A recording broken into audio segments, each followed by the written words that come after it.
भाई रिसेंटली ना मुझे बाइसेप्स का इतना तगड़ा वर्कआउट मिला है, इतना तगड़ा एक्सरसाइज मिला है, मैंने कहीं से पता किया है। एंड जो भाई मेरे बाइसेप्स को लिटरली फाड़ देती है भाई। जो पंप आता है ना, जो दर्द होता है, जो फटती है ना भाई बाइसेप्स की, कसम से मज़ा आ जाता है। तो इस वीडियो में तुम्हें वही बताऊंगा कि तुम कौन सी एक्सरसाइज कर सकते हो अगर तुम हमेशा खोजते रहते हो कि बाइसेप की मैं क्या करूँ जिससे फट के चारों जाए मेरी, एंड मेरी बाइसेप ग्रोथ भी बहुत अच्छी हो, रिजल्ट मुझे जल्दी मिले। एंड मतलब तुम समझ रहे हो मैं क्या बोलना चाहता हूँ। तो इस वीडियो में मैं तुम्हें बताऊँगा कि मैं क्या करता हूँ अपनी बाइसेप ग्रोथ के लिए, जिसकी वजह से मेरे बाइसेप में बहुत जल्दी रिजल्ट आता है, बहुत तगड़ा पंप आता है, सोरनेस रहती है भाई अगले 2-3 दिनों तक। एंड तुम पहले बाइसेप्स करते थे तो तुम्हारे सोरनेस आते थे ना स्टार्टिंग में, बट अभी तुम्हारी सोरनेस अगर जा चुकी है एंड तुम्हें फील नहीं होता कि तुम बाइसेप्स मार रहे हो आज, तो मैं तुम्हें इस वीडियो में बताऊंगा कि तुम कौन कौन सी एक्सरसाइज कर सकते हो। तो देखो भाई, सबसे पहली बात कि मैं करता हूँ super set. Super set means कोई भी मैं 3 एक्सरसाइज पकड़ता हूँ, ठीक है, एंड उन तीनों को मैं लगातार करता हूँ बिना ब्रेक के। कहने का मतलब ये है कि मैं पहले तीनों एक्सरसाइज की पहली एक्सरसाइज लेता हूँ, मतलब पहला सेट लेता हूँ, एंड उसको करने के बाद मैं दूसरी एक्सरसाइज का पहला सेट लेता हूँ एंड तीसरी एक्सरसाइज का पहला सेट लेता हूँ, समझ गए? एक सेट में तीनों का, एंड उसके बाद मैं ब्रेक लेता हूँ एंड उसके बाद मैं दूसरे सेट में तीनों का 1-1-1, समझ गए? ऐसा मैंने बहुत सारे लोगों को देखा है भाई जो फालतू में बाइसेप्स के लिए, bicep is a short muscle, ठीक है, एंड इसे तुम्हें ज़्यादा ट्रेन करने की ज़रूरत नहीं पड़ेगी, लेकिन हाँ क्या बोल रहा हूँ, पड़ती है, लेकिन तुम्हें ज़रूरत नहीं है 10 एक्सरसाइज 6। मैंने देखा है भाई जिम में बंदे बाइसेप्स ही ट्रेन करते रहते हैं, 6 एक्सरसाइज 7 एक्सरसाइज करते रहते हैं, जबकि तुम्हें सिर्फ ज़रूरत है 2 या 3 एक्सरसाइज की। एंड मैं 3 एक्सरसाइज करता हूँ जिससे मेरी फट के चालू हो जाती है, क्योंकि मैं चाहता हूँ कि भाई मेरी फटे, ठीक है। सो मैं करता हूँ सुपर सेट। सुपर सेट में मैं करता हूँ, सबसे पहले एक्सरसाइज है मेरी हैमर कर्ल, उसके बाद मैं करता हूँ barbell curl, standing barbell curl, and उसके बाद मैं करता हूँ incline dumbbell curl. Incline dumbbell मेरी फेवरेट एक्सरसाइज है, ठीक है, मुझे बहुत मज़ा आता है एंड बहुत फटती भी है इसके अंदर। शुरुआत करते हैं सबसे पहले हैमर कर्ल पे। अगर तुम एक बिगिनर हो तो तुम हल्का वेट चुनो, क्योंकि मुझे पता है अगर तुम भारी ले भी लेते हो दिखाने के चक्कर में तो तुम्हारी फॉर्म गलत हो जाएगी भाई, ठीक है। तुम ऐसे करोगे, सो इस तरीके से तुम्हें नहीं करना है। तुम्हें बिल्कुल फॉर्म में ऐसे वेट को पकड़ना है, होल्ड करना है एंड पूरा ऐसे आना है, यहाँ पे स्क्वीज़ करना है एंड फिर वापस ऐसे, समझ गए?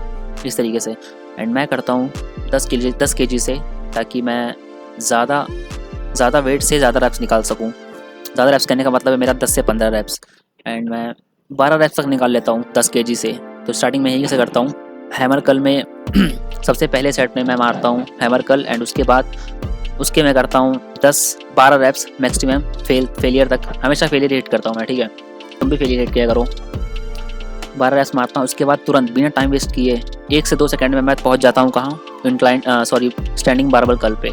एंड मैं सब कुछ रेडी रखता हूँ, ये नहीं कि मैं हैमर कर्ल मार रहा हूँ फिर जाके मैं बारबल सेट कर रहा हूँ उसके अंदर वेट्स लगा रहा हूँ, नहीं भाई, मैं अपनी तीनों चीज़ें रेडी रखता हूँ। मैं अपनी वो 45 एंगल की बेंच भी रेडी रखता हूँ जिसमें मैं इंक्लाइन करने वाला हूँ, एंड मेरा बारबल भी रेडी रहता है जिसमें मैं बारबल कर्ल करने वाला हूँ। सो सबसे पहले मैं 10-10 किलो के डंबल्स से हैमर कर्ल करता हूँ, एंड उसके बाद तुरंत मैं जाके बारबल कर्ल करता हूँ। बारबल कर्ल में मैं 5 किलो इधर 5 किलो उधर, उसे करता हूँ मैं 8 से 10 रैप्स, क्योंकि वो मुझसे आसानी से होते नहीं है, बट मैं करने लगा हूँ। पहले मैं नहीं करता था, पहले मैं 4 भी नहीं कर पाता था, बट मैं कर लेता हूँ। एंड उसके 8 से 10 रैप्स मारने के बाद तुरंत जाता हूँ मैं इंक्लाइन डंबल कर्ल पे, एंड इसमें वेट मैं लाइट लेता हूँ, जैसे 5 किलो ले लेता हूँ, 8 किलो में से उठेगा नहीं, ठीक है, 5 किलो लेता हूँ, एंड मैं उसको स्लो में कर्ल करके ऊपर लाता हूँ एंड नीचे करके, मैं पूरा नीचे नहीं छोड़ता हूँ भाई। हमारे एक जिम ट्रेनर है, उन्होंने कहा भाई तू उसको पूरा नीचे छोड़ दे, इससे ज़्यादा ग्रोथ होगी। भाई को कुछ पता नहीं है, इसे मैं यहाँ तक लाके, देखो तुम ध्यान से, यहाँ तक लाके यहाँ छोड़ देता हूँ 45 डिग्री पे, ठीक है, पूरा नीचे नहीं छोड़ता हूँ, यहाँ छोड़ता हूँ, एंड सेम दूसरे हाथ में, एंड इसके बाद ये वाला हाथ, तुम समझ रहे हो? इस तरीके करके मैं इंक्लाइन डंबल में 10 से 15 एप्स निकाल लेता हूँ ईजिली, एंड इस एक्सरसाइज में मेरे को बहुत मज़ा आता है। एंड इस एक्सरसाइज को तुम्हें बिल्कुल फील करके करना है, बिल्कुल माइंड मसल कनेक्शन तुम्हारा बनना चाहिए भाई यहाँ पे।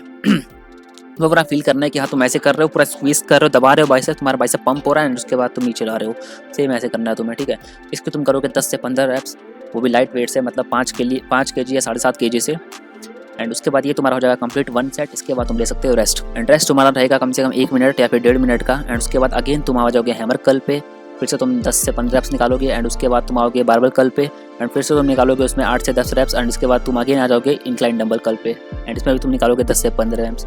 तुम्हारी भाई पहले सेट में ही फट के चालू हो जाएगी, ठीक है, क्योंकि अगर तुम नई पहली बार एक्सरसाइज करोगे, तीनों को एक साथ करोगे, तो तुम्हारी पहले सेट में ही फट के चालू होने वाली है, एंड दूसरे सेट में तुम्हें पता लग जाएगा कि हाँ अब मेरी फट रही है, सो तुम चाहोगे कि मेरी और फटे, अगर तुम उस टाइप के इंसान हो तो। वरना तुम अगर ऐसा सोचो कि मुझे बहुत दर्द हो रहा है तो मैं छोड़ देता हूँ, तो भाई तुम्हारा लाइक जिम नहीं है, ठीक है।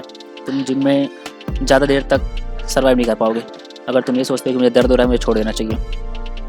तो मेरे जैसे लोगों के लिए जिनकी बहुत ज़्यादा फटे जिम में एंड वो फिर और एक्सरसाइज करें, क्योंकि भाई देखो, अगर तुम 2 से 3 घंटे ट्रेन करते हो, वो भी लो इंटेंसिटी के साथ, वो बहुत ज़्यादा है इक्वल टू अगर तुम 40 से 45 मिनट ट्रेन करते हो हाई इंटेंसिटी के साथ। तुम्हें क्या लगता है रिजल्ट किसको मिलेंगे ज़्यादा अच्छे? उस बंदे को जो 40 मिनट ट्रेन कर रहा है हाई इंटेंसिटी के साथ। सो भाई क्यों ना, अगर मैं 45 मिनट या फिर 1 घंटे के लिए जिम जा रहा हूँ तो क्यों ना मैं मेरी पूरी फाड़ के आऊँ, समझ रहे हो? तो तुम्हें ये करना है एंड पूरा ध्यान अपना बाइसेप्स में मत दो भाई, क्योंकि बाइसेप छोटी मसल ग्रुप होती है, ठीक है, इतनी होती है। तुम्हारे पूरे आर्म्स का तुम्हें साइज बढ़ाना है ना, तो तुम्हें अपने ट्राइसेप्स पे भी ध्यान देना पड़ेगा। तुम्हारे ट्राइसेप्स ज़्यादा बड़ा पार्ट है तुम्हारे बाइसेप्स का, सबसे बिग मसल ग्रुप, ठीक है। इस चीज़ को समझो, सिर्फ बाइसेप्स पे ध्यान मत दो। मैंने बंदों को देखा है बाइसेप भी करते रहते हैं हर दिन। आज लेग डे था, बाइसेप भी कर दिया आज भी। किसी दिन बैक डे था, बंदे बैक वाले मशीन पे बिजी हैं, बंदे ने बाइसेप मारने लगा। क्या है भाई, ये कुछ नहीं होता। रिकवरी तुम्हारी होगी ही नहीं इस तरह अगर तुम करोगे तो। तुम सोच रहे हो रोज बाइसेप मारूंगा मेरे ग्रोथ होंगे, मेरा पंप अच्छा आ रहा है तो मेरे बाइसेप ग्रोथ भी हो जाएगी, ऐसा कुछ नहीं होता भाई, ठीक है। फालतू एक्सरसाइज करने की ज़रूरत नहीं है। ये 3 एक्सरसाइज तुम्हारे लिए बहुत है। इन 3 एक्सरसाइज तुम करोगे, तुम्हें 1 हफ्ते में पता लग जाएगा कि भाई तुम्हारे फटके चालू हुई है एंड तुम्हारा बाइसेप ग्रोथ हो रहा है, ठीक है। इन 3 एक्सरसाइज का सुपर सेट मैं फॉलो कर रहा हूँ कम से कम 1 महीने से एंड मुझे रिजल्ट्स मिले हैं एंड तुम्हें भी मिलेंगे। सो या अगर इन्फॉर्मेशन कुछ मिली हो, नॉलेज अच्छी लगी हो, तो तुम्हें पता ही क्या करना है। एंड तब तक के लिए take care and stay strong.